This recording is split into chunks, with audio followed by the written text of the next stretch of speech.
क्या शामिल उस लड़की की मांग में मेरे हाथ के सिंदूर है। मैं दोबारा तुम्हारा गुनहगार बन गया। I'm so sorry। क्या हुआ नया? मैं आपके साथ आपके कमरे में नहीं रहूंगी। बहू कहाँ सोएगी इसका फैसला तो सास ही करेगी। पर आप तो मेरी सास है ही नहीं। आप कौन है? सबसे पहले मुझे यही जानना है कि आप ही ने सोचो बाबू की माँ की जान ली है। बड़ी आसानी से तुमने मुझ पर इतना बड़ा इल्जाम लगा दिया। डर नहीं लगा? डर कर ही मैंने सारी जिंदगी गुजारी। अब इस दुश्मनों की भीड़ में असली दुश्मन को ढूंढना ही मेरा काम है। चलो दादा बाहर चलकर देखो उस नयन ने तुम्हारी पत्नी ने। Let me clarify one thing once again। ना मैं उसका पति हूँ, ना वो मेरी पत्नी है। चल जा अभी। अरे बात तो सुन लो। दूध आलता की थाली में कालिक मिला हुआ था, इसीलिए उसके पैरों के निशान काले थे। ये बात उसने सबके सामने साबित कर दी है। क्या मिला ये सब करके छोटी माँ? साबित हो गया ना वो लड़की छोटी है। और आप सुरजो, माँ को भी दिख गई कि वो लड़की कितनी बड़ी फ्रॉड है। फिर उन्होंने आपको डांटा होगा कि कैसे आपने ये शादी होने दी है ना। कम से कम उस लड़की की असलियत इतनी जल्दी आप सबके सामने आ तो गया, वरना पता नहीं कब तक ये ड्रामा।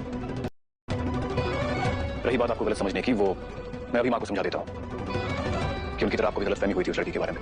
बेइज्जती तुम्हारी माँ ने नहीं की, बल्कि तेरी छोटी माँ के लाए हुए रक्षा कवच ने खुद इसी की नाक काट दी।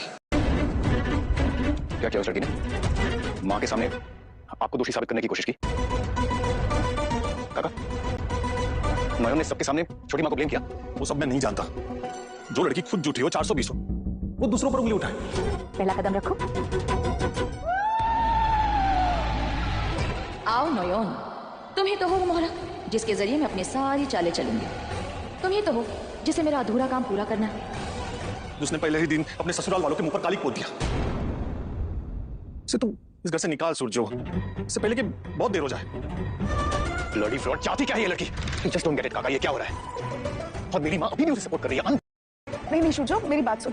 पूरी गलती उसकी नहीं है। नहीं है मतलब सूरजो, असली दोष तो उसका है ना, जिसने थाली पर कालिक पोती। नयन तो बस अपने ऊपर लगे झूठे इल्जाम को गलत साबित करने की कोशिश की। मुझे उस लड़की की कोई तारीफ नहीं सुननी छोटी माँ। जैसे भी हो आपको माँ को मनाना होगा कि वो अभी उस लड़की को इस घर से। वैसे भी ये खुशहाली तो है नहीं, तो ना ही मैं उस लड़की को अपनी पत्नी मानता हूँ। तो अब ये गेम ना मेरे लिए ज्यादा हो रहा है। और आप कौन है? ये तो आपने बताया ही नहीं। क्या तुम मुझे नहीं पहचानती? मैं सूरजो की माँ। सोचो बाबू की माँ के पैरों में कोई तिल नहीं है, लेकिन आपके दाएं पैर पर एक तिल है। इसने कैसे पकड़ लिया, वो भी इतनी जल्दी? सूरजो की नकली माँ नोयन से कहती है, अगर तुमने मेरा कहा माना तो सूरजो जिंदा रहेगा, नहीं तो मैं सूरजो को मार दूंगी। और नोयन को पता चल जाती कि सूरजो की ये नकली माँ है, तो क्या नोयन ला पाएगी लोलिता का सच कि ये सूरजो की नकली माँ है?